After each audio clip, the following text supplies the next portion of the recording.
જય દ્વારકાધીશ મિત્રો.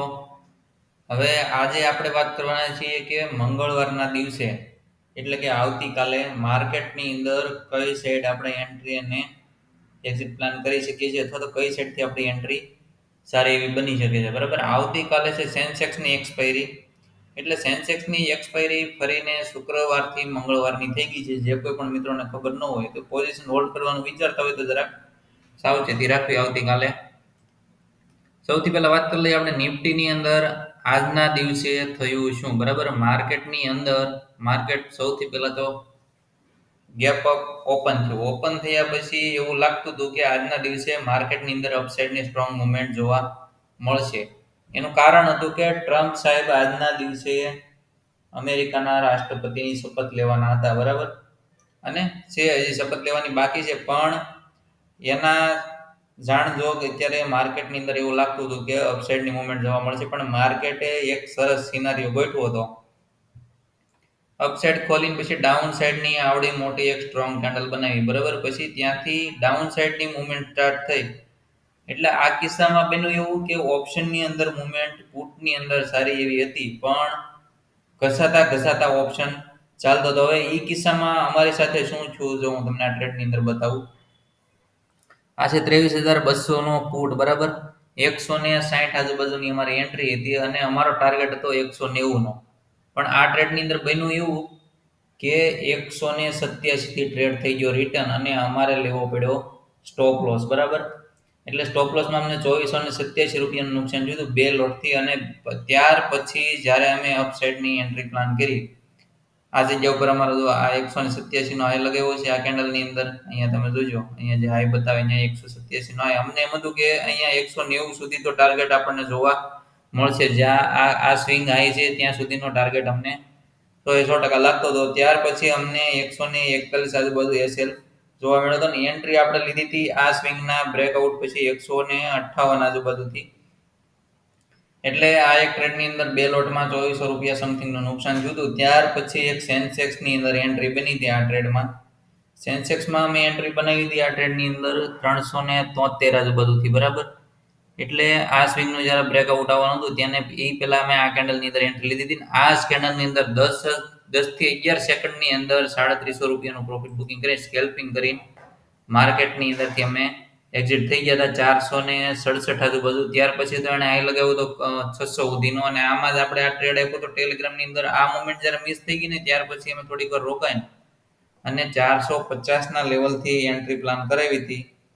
10 મિનિટ બાદ એ ટ્રેડ એક્ટિવ થયો હતો અને ત્યાર પછી ટ્રેડે 599 સુધીની મુવમેન્ટ લગભગ 2 થી 3 કેન્ડલની અંદર જોવા મળી હતી. એટલે ટેલિગ્રામ ચેનલ અંદર ન જોડાણા હોય તો નીચે ડિસ્ક્રિપ્શનમાં લિંક છે, અહીંયાથી જોડાઈ દેજો. અને વાત કરવાની છે આપણે કે માર્કેટની અંદર આજે શું થયું હતું. બરાબર, હવે અહીંયા નિફ્ટીનો ચાર્ટ ખોલી લઈએ. ત્યાર પછી જે અપસાઇડની મુવમેન્ટ જોવા મળે ને ભાઈ, અપસાઇડની અંદર કોઈ એવી ખાસ પરફેક્ટ કોલ સાઈડમાં મુવમેન્ટ જોવા નહોતી મળી. કોલનો ઓપ્શન એકદમ સાઈડ વે થઈ ગયો હતો. બરાબર, હવે આ કિસ્સામાં બન્યું શું કે માર્કેટની અંદર જ્યારે આ એની અંદર માર્કેટ આવ્યું ને ત્યાં સુધીમાં તો લગભગ ઘણા ખરાના પૈસા માર્કેટે ઓગાળીને હાથમાં લઈ લીધા હતા. બરાબર, એટલે આ જગ્યા ઉપર જે કોઈ પણ મિત્રો ફસાણા હોય એને એક વસ્તુ હજી શીખવાની જરૂર છે માર્કેટની અંદર કે જેટલી તમે માર્કેટની અંદર નિરાત રાખશો એન્ટ્રી લેવામાં એટલો તમને ફાયદો થાય છે. અથવા તો આપણી જે સ્ટોક માર્કેટની એબીસીડીની સિરીઝ ચાલે છે યુટ્યુબની અંદર,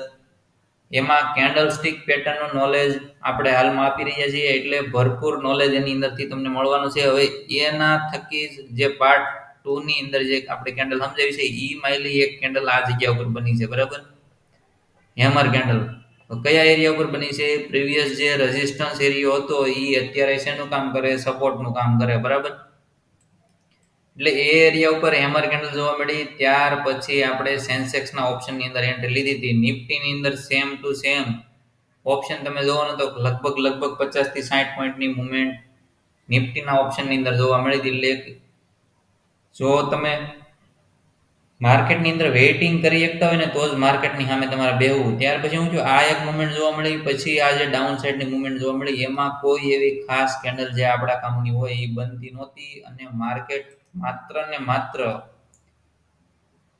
માની લો ને 11:40 પછી કન્ટિન્યુ એક જ રેન્જની અંદર ફસાણેલું છે. બરાબર, આ રેન્જ તમે જુઓ તો એક જ રેન્જની અંદર માર્કેટ રેન્જ બાઉન્ડ થઈ ગયું હતું અને ઓપ્શનની અંદર કોઈ પણ પ્રકારના મુવમેન્ટ હતા નહીં. બરાબર. હવે આ કિસ્સામાં હું જોયું છે ઘણા મિત્રોએ એમ વિચાર્યું છે કે અહીંથી લઉં ઉપર વેચી નાખું, ઉપરથી લઉં નીચે વેચી નાખું, પણ ઓપ્શનની અંદર કોઈ પણ પ્રકારની મુવમેન્ટ હતી નહીં. હવે આપણે ઓપ્શન જોઈ લઈએ ને તો આ પુટનો ચાર્ટ છે. બરાબર.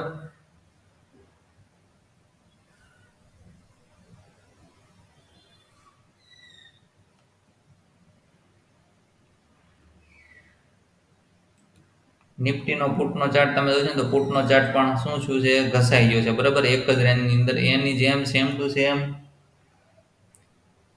નિફ્ટીની અંદર પણ કોલનો તમે ચાર્ટ જો તો કોલની અંદર સેમ ટુ સેમ તમને આ ટાઈપની મુવમેન્ટ જોવા મળે છે. આ જે એક કેન્ડલ બની છે ને એ પરફેક્ટલી ટ્રેપ કરવા માટેની કેન્ડલ છે. કેમ કે જે કોઈ પણ મિત્રોએ આ ટાઈપના લેવલ માર્ક કરતા જે નહીં શીખ્યા હોય તો જે સિરીઝ અમે લોન્ચ કરી છે એ જોતા નહીં હોય તો એની અંદર તમે એક વસ્તુ જોશો ને તો આ ટ્રેન્ડ લાઈન જ્યારે ઉપરથી આવતી હતી ત્યારે આપણે આ ટાઈપની એક અહીંયા માર્ક કરેલી છે.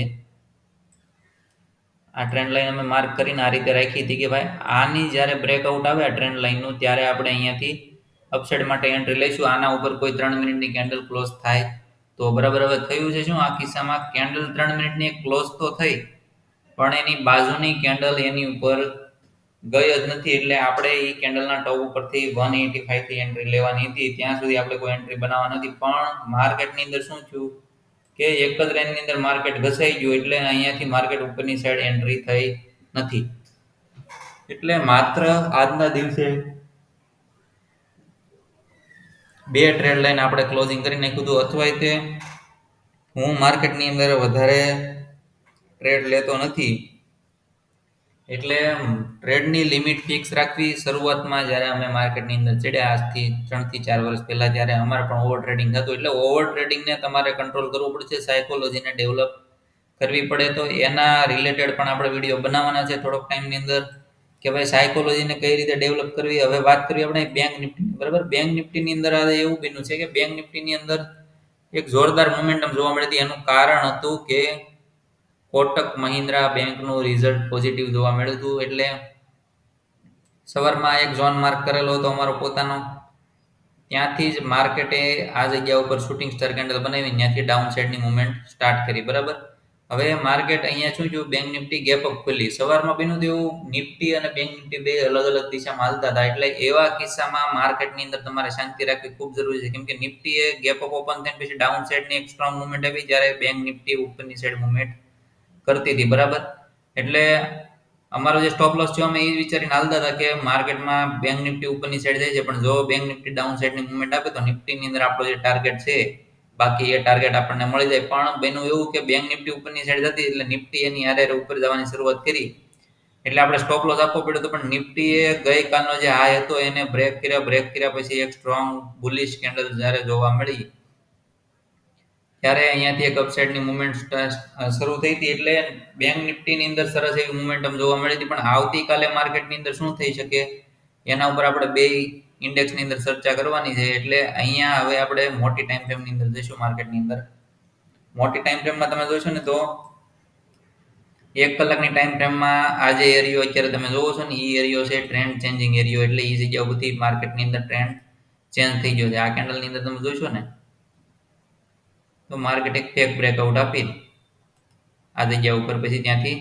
રિવર્સલ થઈ ગયું છે. હવે આપણે ધ્યાનમાં એ રાખવાનું છે કે આ એક ઝોન તો આપણને મળી ગયો છે ઉપરનો, પણ આ જગ્યા ઉપર જ્યારે માર્કેટ ફરીવાર રિવર્સ થઈને આવે તો અહીંયાથી પાછું તમને એક બાઉન્સ બેક જોવા મળી શકે. અહીંયા પણ એક હેમર ટાઈપની કેન્ડલ છે, અહીંયા એક હેમર ટાઈપની કેન્ડલ છે. તો માર્કેટ બની શકે ફરીવાર આ એક રેન્જની અંદર આવીને ત્યાંથી પછી અપસાઇડની મુવમેન્ટ તમને બતાવી શકે. તો ત્યાં સુધીની અંદર તમને આવતીકાલે માર્કેટની અંદર ટાર્ગેટ ક્યાંથી જોવા મળે અથવા તો મુવમેન્ટ તમને ક્યાંથી સ્ટાર્ટ થતી જોવા મળે. તો સૌથી પહેલા આપણે વાત કરીએ ને તો જ્યારે પણ આ સ્વિંગનું બ્રેકઆઉટ આવશે 49,270 આજુબાજુનું લેવલ. બરાબર. એના બ્રેકડાઉન પછી તમને સૌથી પહેલો ટાર્ગેટ જોવા મળશે 49,132 લેવલ માર્ક કરી લેજો.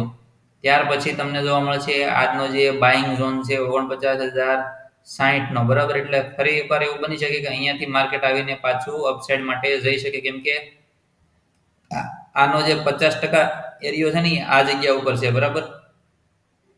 એટલે ત્યાંથી માર્કેટની અંદર અપસાઇડની મુવમેન્ટ તમને જોવા મળી શકે. અને ત્યાર પછીનો ટાર્ગેટ તમારો રહેશે ડાઉન સાઈડ જો જાય તો 48,695 સુધીનો ટાર્ગેટ તમને ડાઉન સાઈડનો બેંક નિફ્ટીની અંદર જોવા મળશે. અને અપસાઇડ માટે બેંક નિફ્ટીની અંદર સંભાળીને હાલવું, કેમ કે કાલે બની શકે એવું ટ્રમ્પ સાહેબ શપથ તો લઈ લે પણ ત્યાર પછી માર્કેટ ગેપ અપ ખોલી અને ડાઉન સાઈડની સંભાવના થોડીક વધી જાય છે, બરોબર. એટલે નિફ્ટીની અંદર આપણે વાત કરીએ, નિફ્ટીમાં કન્સોલિડેશનની રેન્જ જો માર્કેટ તોડે તો તમને અપસાઇડ માટે પહેલો ટાર્ગેટ નિફ્ટીની અંદર પોસિબલ જે જોવા મળે તો નિફ્ટીની અંદર પહેલો ટાર્ગેટ તમારો આવશે 23,450, ત્યાર પછી આવશે 23,485 અને એની પછી તમને ટાર્ગેટ જોવા મળશે 23,598. બની શકે 23,500 550 ની આજુબાજુ જો માર્કેટ જાય તો ત્યાંથી એક અપસાઇડની સ્ટ્રોંગ મુવમેન્ટ જોવા મળે.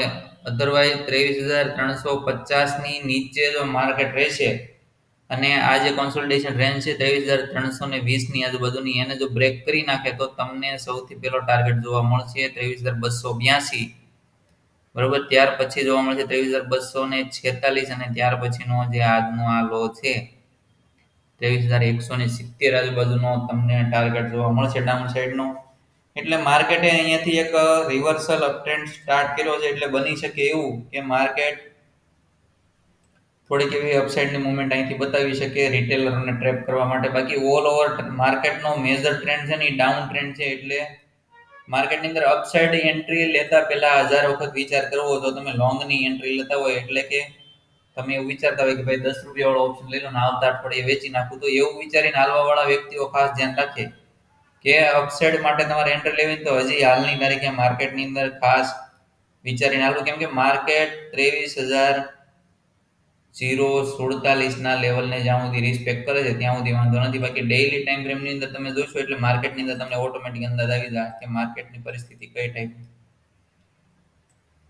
માર્કેટ આ રેન્જની અંદર જેટલું કોન્સોલિડેશન કરશે અને જે સાઈડ બ્રેકઆઉટ આપશે ને એ સાઈડ એક સ્ટ્રોંગ મુવમેન્ટ તમને જોવા મળશે. 23,047 ના લેવલને બ્રેક કરશે અહીંયા એક રેન્જ બનાવીને તો ત્યાંથી તમને એટલી જબરદસ્ત ડાઉન સાઈડની મુવમેન્ટ જોવા મળશે એની કોઈ સીમા નથી.